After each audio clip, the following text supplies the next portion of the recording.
લોકસભાની ચૂંટણીને લઈને રાજકીય સમાચારોમાં ડોક્યું કરીએ તો ધોરાજીના પૂર્વ ધારાસભ્ય અને કોંગ્રેસના પોરબંદર લોકસભાના ઉમેદવાર લલિત વસોયાનું મહત્વનું નિવેદન સામે આવ્યું છે। લલિત વસોયાએ કહ્યું છે કે ભાજપના નેતાઓ હાર ભાળી ગયા છે ત્યારે જ આવા નિવેદનબાજી કરી રહ્યા છે। હાલ થોડા દિવસ અગાઉ પુરુષોત્તમ રૂપાલાએ ક્ષત્રિય સમાજ વિશે કરેલી ટિપ્પણીને લલિત વસોયાએ વખોડી કાઢી છે। ક્ષત્રિય સમાજે ભૂતકાળમાં દેશ માટે થઈને, દેશની રક્ષા માટે થઈને તેમના પ્રાણની આહુતિ આપી છે। ક્ષત્રિય સમાજનું દેશને આઝાદ કરવામાં મહત્વનો ફાળો છે।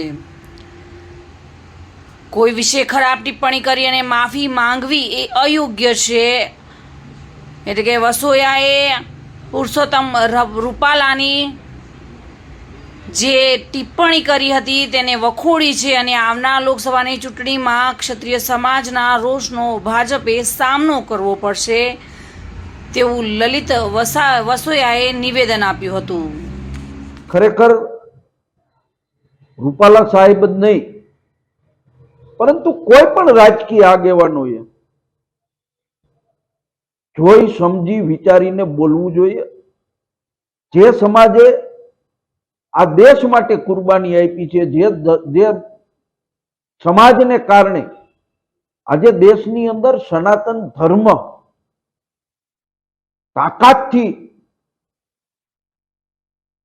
જીવી રહ્યો છે, એ જ સમાજે કે જેમને આ દેશ માટે એની તમામ ધન દોલત મિલકત આ રાષ્ટ્રને અર્પણ કરી છે, એવા સમાજ વિશે આવી હલકી ટિપ્પણી કરવી એ ખરેખર રૂપાલા સાહેબ જેવા સાહિત્યના માણસ કે ગઢવી કે ચારણ જેવું વ્યક્તિત્વ ધરાવતા રૂપાલા સાહેબને આ શોભતું નથી। ક્ષત્રિય સમાજ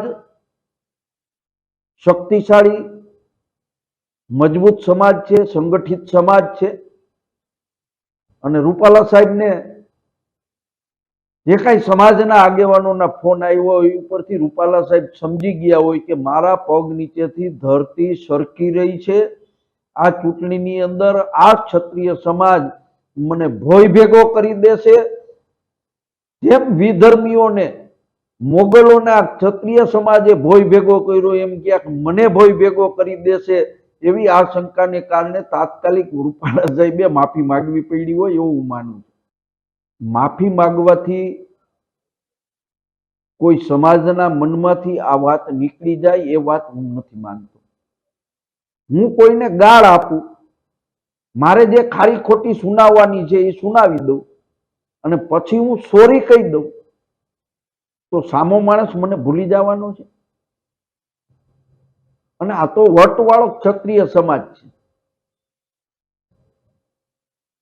એ સમાજ કોઈ દિવસ ભૂલે નહીં અને પરસોત્તમભાઈને જવાબ આપશે એવું લાગી રહ્યું છે।